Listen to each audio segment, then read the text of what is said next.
Indonesia is set to host the 2022 MotoGP race, which will be held in the Mandalika circuit in Central Lombok, West Nusa Tenggara in March. Preparations continue for Indonesia's hosting of the MotoGP this year.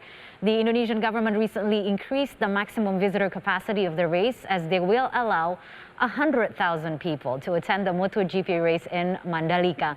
This race is indeed marking a historic moment for Indonesia, as it is the first time in 24 years since Indonesia last hosted the MotoGP. Previously, Indonesia first hosted the MotoGP at the Sentul circuit back in 1996, but this time the MotoGP race in Indonesia will be held at the Mandalika International Street Circuit, which is 4.3 kilometers in total length. It is one of the most exciting circuits on this year's MotoGP calendar, as it has a total of 17 turns. Astonishingly, the circuit just completed its construction in November last year, as around 1.1 trillion rupiah was spent to build the brand new circuit. Meanwhile, the Mandalika MotoGP is set to be held on the 18th to the 20th of March, as Indonesia has the honor of hosting the second race in the 2022 MotoGP calendar.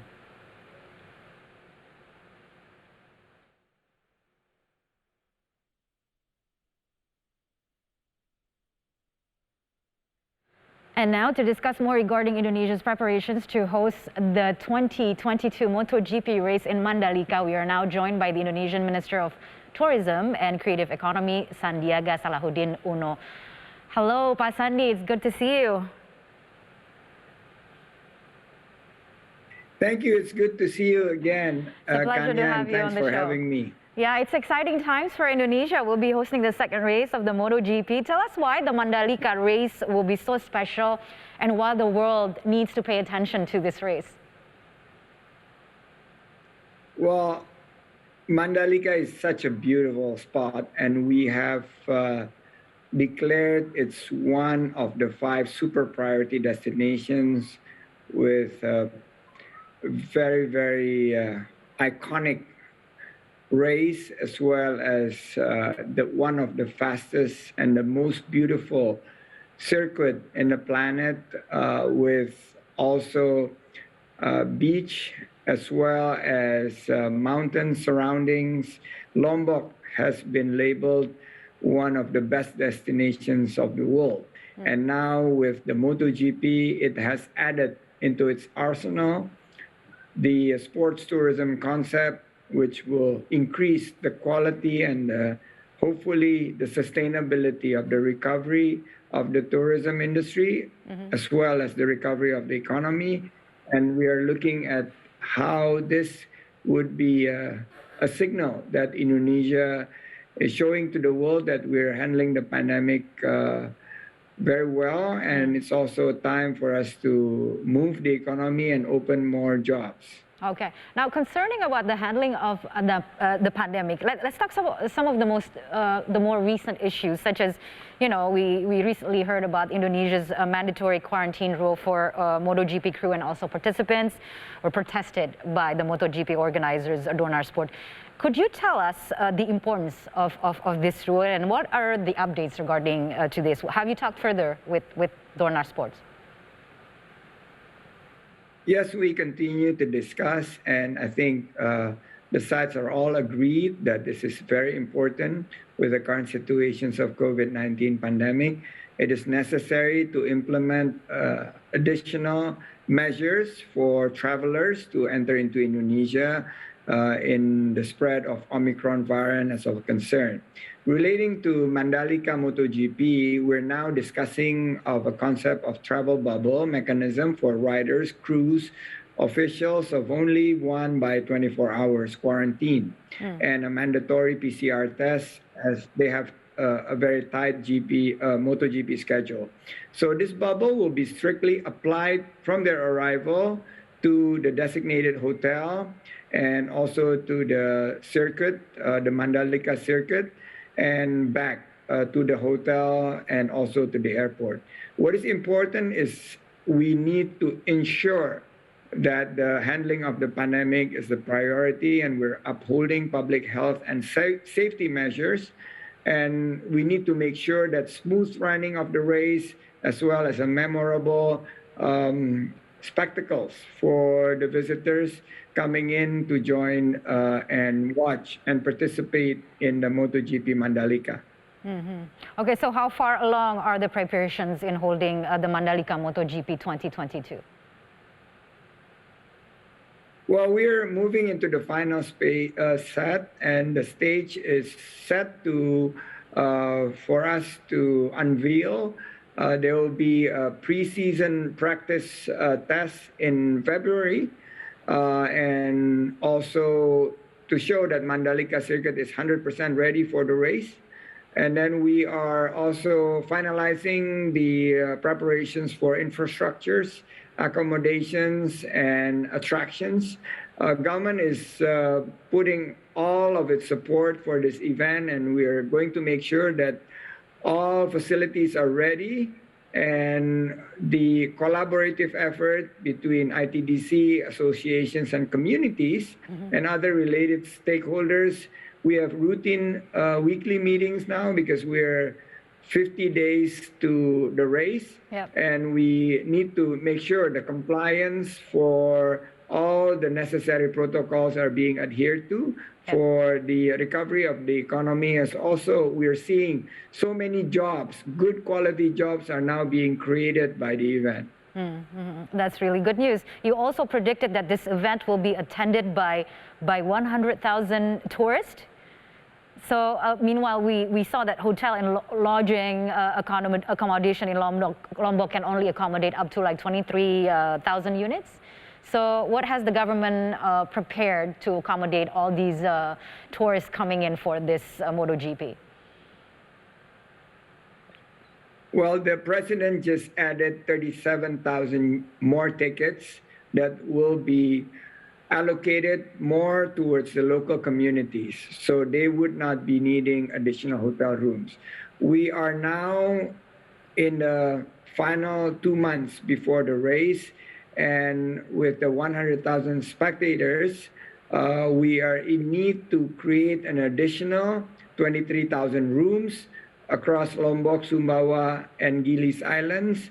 And we're adding into the capacity from the floating hotel of Pelni, ships, cruise, and the Finisi ship docking in Lombok Harbor, along with shuttle and public transport connecting to and from the circuit area. We're also having additional flights between Ngurah Rai, Bali to Lombok, so that we could have the Nusa Dua base spectators to be shuttled into Mandalika on a daily basis. We're also preparing the homestays for the tourism village, and also we're moving up in terms of glamping, camping, camper van, as well as I guess there are some of the facilities, government facilities being renovated to be able to take care of the additional visitors coming into Mandalika and the circuit area. Okay. Well, with the huge number coming in, 100,000, would be a lot of attendees, and I'm just, wondering how would the government apply health protocols to make sure that everyone keeps safe, and especially with the rise of a new variant. Is this an issue that the government is taking care of? It's number one top issues. We are to maintain a very strict health protocol. We are going to ensure that the safety and security of all visitors, and we are coordinating this with Ministry of Health along with the National Agency for Disasters Countermeasures. We are making sure that the mandatory full doses vaccinated persons are part of the formulations of the health protocols for attendees. And we are instituting testing facilities. We're implementing an integrations to Peduli Lindungi applications. We're going to require mandatory masks, and the protocols will be announced in the end of January or early February at the latest, in terms of how we innovate, we adapt, and we collaborate so that we could adjust to the development of the pandemic situations, which according to the health ministry data, that we will see the height of the Omicron case in the mid of February to early March. Okay. So this will be adjusted and adapted in accordance to the monitoring and evaluations of the current pandemic situations. Okay. Pak Sandi, one last question before we have to take a break. But so you said about mandatory vaccinations. Does it mean that people that don't get vaccinated won't be able to come to this race?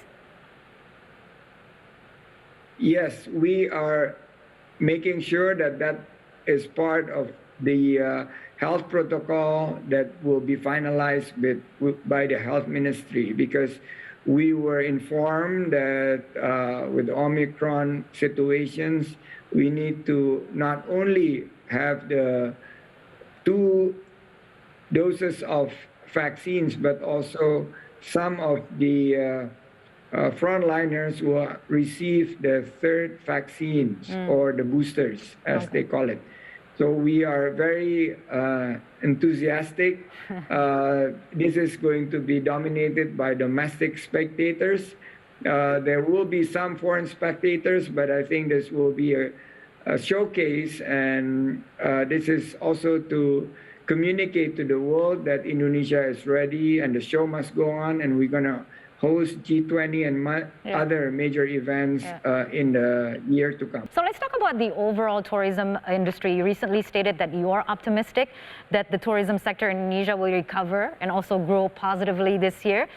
Tell us why you are so optimistic about this projection. Well, we are definitely subject to COVID, and we're keeping our fingers crossed. For instance, Mandalika MotoGP, this will have exposures in 207 countries, and there will be close to 500 to 600 million people looking at our country in their own living room and watching their TV. It's 1.4 billion viewers with close to 10,000 media representatives with 300 printed media, 25,000 social media accounts. So this is a good promotions. Okay. So we are looking with G20 and some other international activities that the arrival of foreign tourists will reach 1.8 to 3.6 million foreign tourist arrival.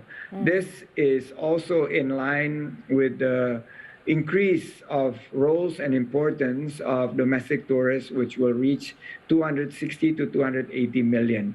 We are looking at an improved occupancy rate. In Lombok, for instance, we have reached above 50%, around 60% to 65%. This is a good news because it creates a lot of jobs. And for MotoGP, 3,000 workers will be employed, and there will be a multiplier effect that will be amplified, and we believe that this is much larger than the World Superbike race that we did last year in November. So I'm optimistic. You can say cautiously optimistic, Kanya, but we are seeing tangible and intangible impact both for the international events, and the handling of the pandemic is very crucial. If the pandemic is being handled, I'm very, very optimistic that the sector will revive. Okay, and will be heavily dependent on domestic travelers instead of foreign travelers. But what are the other strategies to attract more? I mean, when we talk about the favorite destinations of Indonesia, I know you have like this background behind you. Maybe you can tell us a little bit more about these destinations and how are they attracting, travelers, whether it's domestic or international travelers. Well, we are moving, like I said earlier, from quantity to quality. Okay. And we are improving the length of stay of these tourists and also the quality of their spending. We like them to not also explore just one single destinations like Bali, but there will be a travel pattern for them to go to Borobudur, maybe to Danau Toba or Mandalika, Labuan Bajo, and Likupang.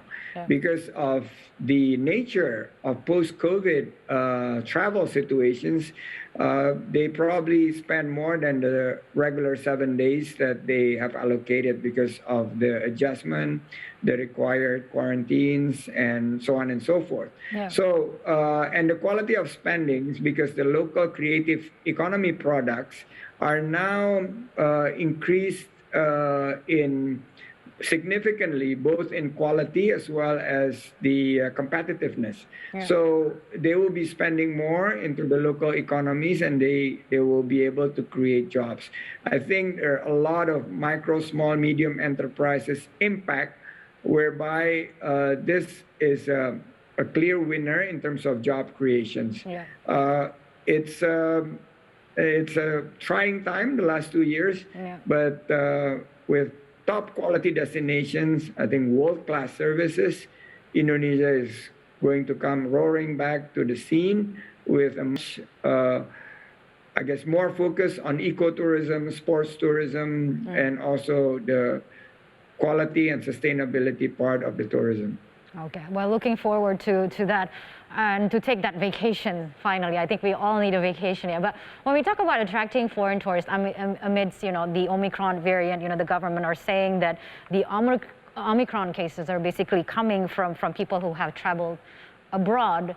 So how do you balance that? I mean, you're the Minister of Tourism and Creative Economy. So how do you take the cautions or the precautions needed to make sure that, the foreign travelers are not going to, import more Omicron cases into the country?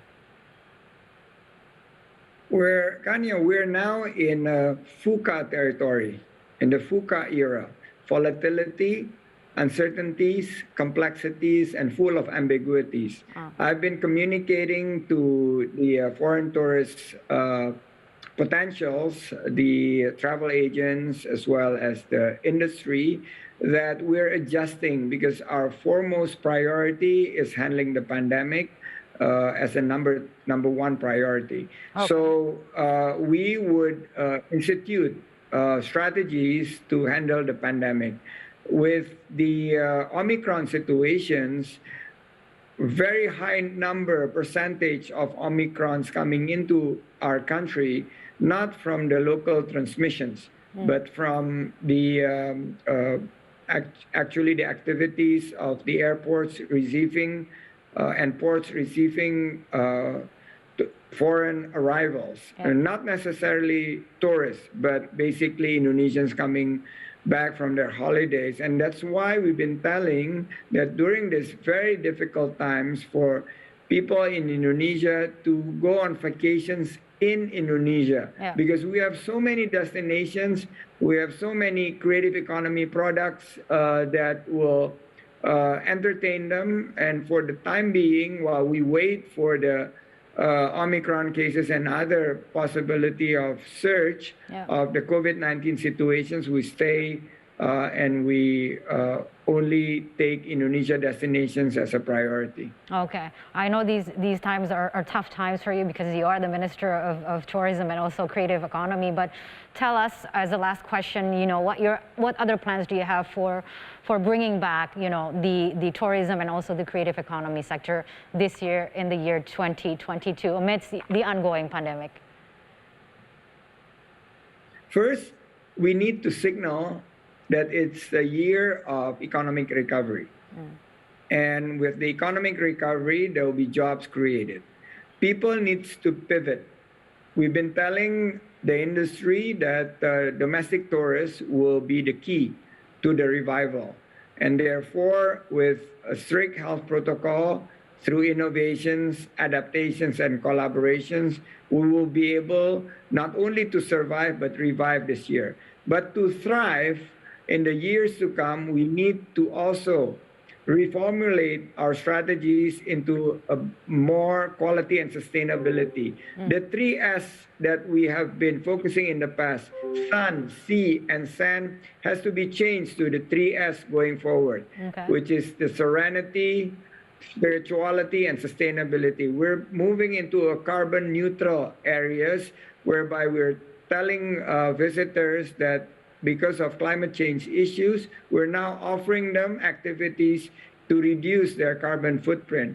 And this is something that we are pushing, and we cannot afford to make mistakes. There's no room for error. We need to focus, be united, and well prepared, because I believe this is an opportune time and a very good momentum for Indonesia to recover. Very well then. Minister of Tourism and Creative Economy of Indonesia, Sandiaga Uno. Thank you so much for joining us on the show.